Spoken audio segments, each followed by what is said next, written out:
Let's talk about how child custody laws work in Alabama.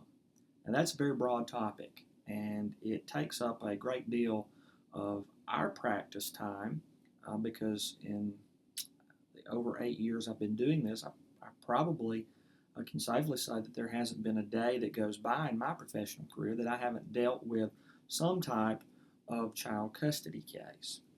And in Alabama, our laws are very similar to what you would find in most other states.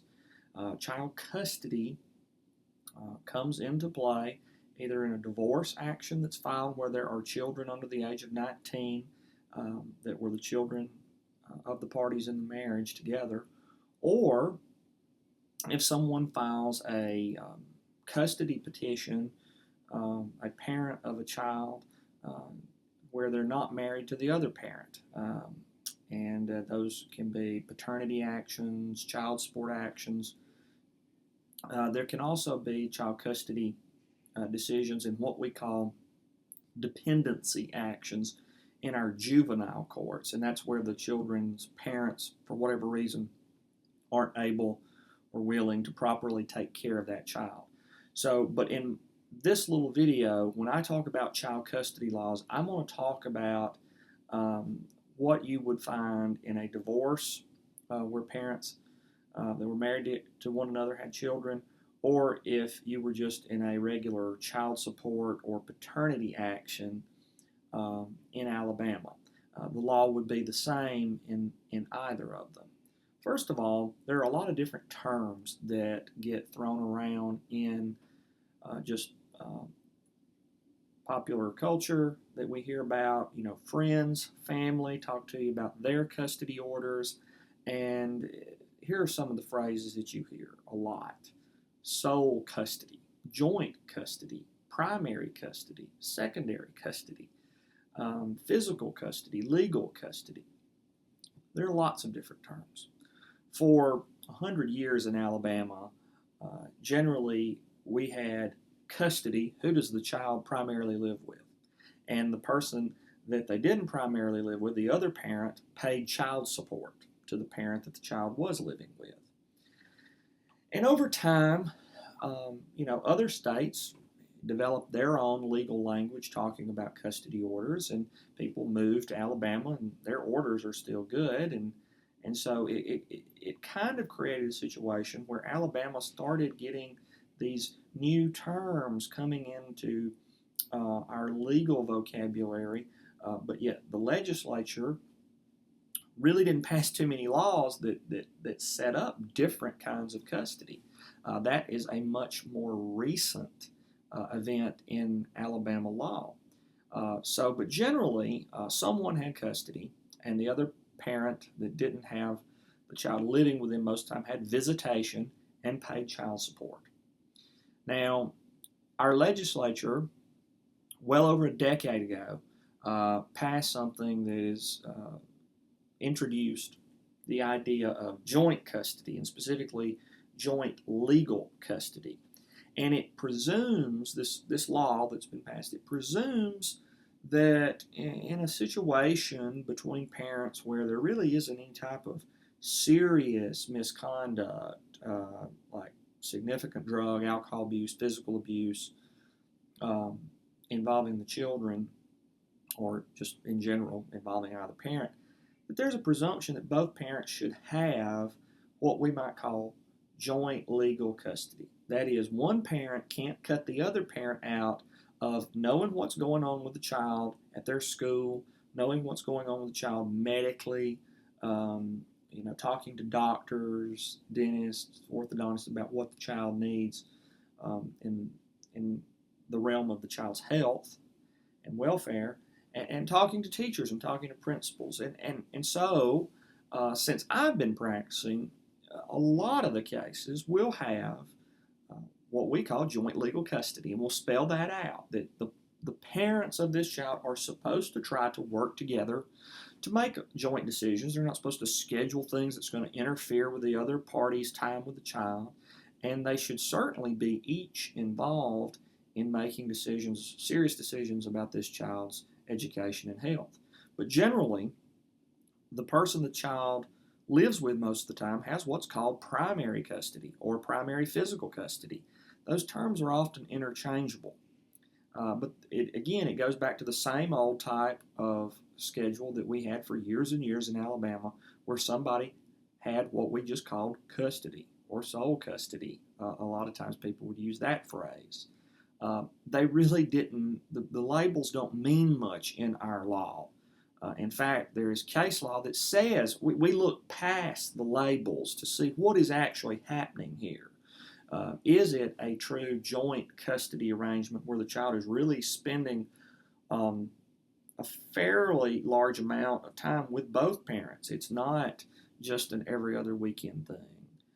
It's the other parent has more than just every other weekend. Has maybe not 50% of the time, but they have a significant portion of the time. And it doesn't matter what you call that. It matters what are the times that are being given to someone in a custody order. And so I tell clients all the time, don't get hung up on the labels. Worry about what is the reality. Where is the child going to be? What is in the best interest of the child? And our law says that generally it's in the best interest of the child to have regular and frequent contact with both parents. And so our judges, over time, have gotten away from the old types of what we might call standard visitation, where it's just every other weekend and a few weeks in the summer, a week at Christmas, alternating spring break and Thanksgiving, and a few little other holidays, periods like Father's Day, Mother's Day, birthdays of the child sometimes are put in there. And, our courts have been, getting away from standard visitation orders. Now, having said that,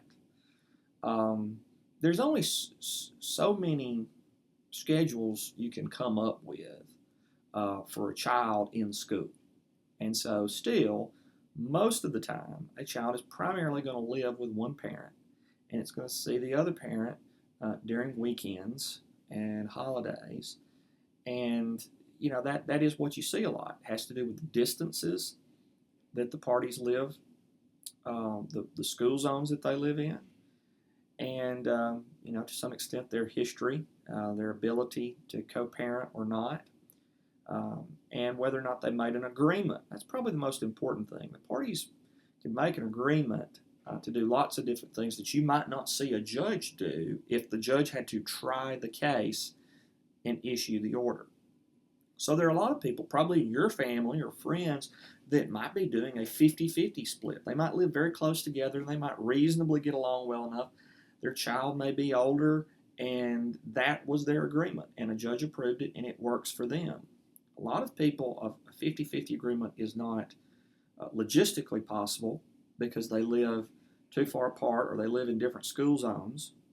And the schools, I can't emphasize this enough, are really particular about the child has to live in that zone, and they have to be primarily living with someone in that zone, not just part-time. And so sometimes in true 50-50 arrangements, you have to put some additional language in an agreement or an order to satisfy the schools that we can enroll a child in a specific school zone. So, in an agreement or in an order that a judge makes after trying the case, there's going to be a schedule of periods, either called custodial periods or periods of visitation. It basically means the same thing. Again, labels don't matter as much. What really matters is the facts of where the child is spending the time. So, if the parties are doing a more traditional schedule, generally the party that the child lives with most of the time will receive child support from the other parent, and it'd be by the guidelines, as we call them in Alabama. And I'm not going to talk much about child support guidelines on here. There's another video I posted explaining how the child support guidelines work. But in a situation where it is a more traditional custodial arrangement, the secondary parent or the non-custodial parent will pay child support. Now, what about when you do have a 50-50 arrangement? Well, the law says again, under the guidelines, that you run child support both ways and see, well, what would the mother pay the father and what would the father pay the mother, and then subtract them and find out, is there a difference? So if the father would pay the mother more, $250 more than she would pay him, then, for instance, if the guidelines said the mother would pay the father $500 a month if he were having primary custody, however, the reverse would have the father paying the mother $750, then the difference being $250, the guidelines say the father would only pay $250 because that's the difference if they're splitting time. In a lot of cases, however, though, if there's not a big difference, or if there's some other arrangement, sometimes there might not be traditional child support paid in a true joint physical custody arrangement where the child is spending about half the time with each parent. There is a movement in the state to try to promote more true joint physical custody arrangements. There have been some efforts in the legislature in recent years to put that into our statutes. That has not really gone anywhere yet. But you do see certain judges who, if they have to try a case, they have vast discretion in what they can do. You see several judges that, they kind of start with the presumption that there should be about a 50-50 split, and then you have to show why that wouldn't work in a particular case. That's not every judge, that's just some judges.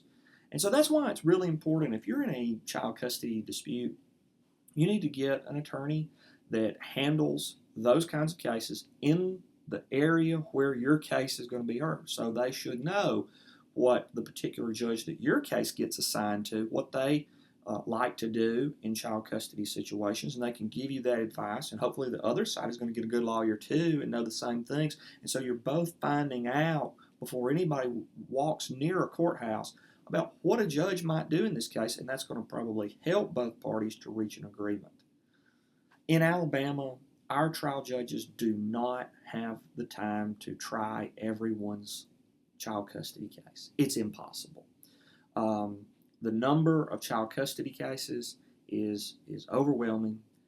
We don't have near the judges that we should have for our population in Alabama. We don't have near the court support staff and the clerk's office staff to handle the volume of the cases that we have in Alabama, and that's due to budgetary cuts over a great many years now. But so the reality is the judges we do have don't have the time to try everybody's cases, and everybody shouldn't want to have their case tried by a judge. It's very expensive. It's very time-consuming. It takes a long time. It can take you well over a year in some places to get a full and final trial on a child custody case in Alabama. And, so most people will settle, and the courts will put a great deal of pressure on parties to settle. And I'm not saying that in a negative way. I'm just saying that it's a matter of fact. The courts will tell lawyers to try to get cases settled. They will force parties to come to settlement conferences, often at the courthouse. Sometimes they will order them to formal mediation, which the law in Alabama allows the judges to do. The judge can order the parties to go to a private mediator and to pay that mediator his or her hourly rate to try to help them settle the case. And mediation does work a lot, and we handle a great deal of cases that end up getting mediated. And so I'm not saying anything bad about mediation. I'm just saying that it is one of the tools that our judges use to try to get people settled. And sometimes parties don't even want to go to court anyway, and they're looking for lawyers to help them mediate a case or settle a case. And and that's great, and that's the only reason that the wheels haven't totally come off the system, is because most people don't want to try to make their case more complicated than it needs to be. Because at the root of all this is, or should be, a desire of every parent and every lawyer and every judge to minimize the stress and potential harm on the minor child. And that has always been my goal. It's been our firm's goal. And I think most every judge I've ever appeared before, that is their goal. And sometimes our job is to remind our clients um, of things that maybe they don't realize would have a really negative effect on a child. And it's not that they're bad parents or bad people. It's just they've never been through one of these things before, and they're trying to make decisions. But a lot of times, the emotions of what they're going through affect their judgment. Or it could be that just they don't know what to do. They can't make a decision. And I think it's the job of a good attorney in advising their client is to constantly give them very definite, where possible, advice about what that attorney thinks. Um, sometimes I have to tell clients, if we argue this particular thing, I don't think the judge will react well to it. I think it could actually hurt you in the eyes of the court. And that's really important for clients to hear, because sometimes they need to hear a very honest evaluation of what they're thinking about, because they're paying us for our advice, and they need to hear that, because once they hear it, sometimes they say, oh, well gosh, I don't want to do that then. And so in a child custody case, that's one of the toughest jobs I have, is to constantly try to reassure clients about that there is a resolution at the end of this. It's not going to be the end of the world. But also to try to rein clients in and say, listen, let's not do that. Let's try to compromise on this issue. Let's not go to war over it. There are times though where you just have to. If it's serious enough, and the other parties may be doing some things that are dangerous, and that comes up all the time, and we have to deal with it. But in most cases, a lot of the issues can be resolved by simply, if both sides will just take a step back and understand that the court is not interested in a lot of the things that make them upset with the other party. The court is only interested with trying to find a solution that is in the best interests of the child. And there's a big legal definition of what the best interest of the child is. But for the purposes of what I'm talking about, you need to think about, if a judge is hearing your case and they've got to make a decision because the parties have been unable to, the judge is going to try to make the decision that makes the most sense for that child, that puts the child in the most stable environment. May not always be right, but if the parties aren't going to make an agreement, that judge is going to have to make a decision. And then if that decision turns out not to work, the parties have a right to come back to court and try to modify that order. And I'll talk about modifications of child custody on another video, because that's a very important topic, and the laws kind of change when you're coming back on a modification. But I hope this was helpful, just some thoughts that I have about child custody cases. And, all this is Alabama-centric, of course. And one thing you need to keep in mind, if you do have an issue with your spouse or your former spouse or other parent of a child you have, and you think that this is heading to court, you need to get legal representation as soon as possible, where somebody can tell you what to expect, where you are, and hopefully help you navigate through that in a way that makes it as inexpensive as possible on you, as simple as it can be, and certainly tries to reduce any type of stress on the child or children. So anyway, I hope that I've explained a little bit of our philosophy and how we approach child custody cases. And if you have any questions about child custody law in Alabama in any particular case, I encourage you to contact an attorney. If you're in Central or North Alabama, please feel free to contact our firm.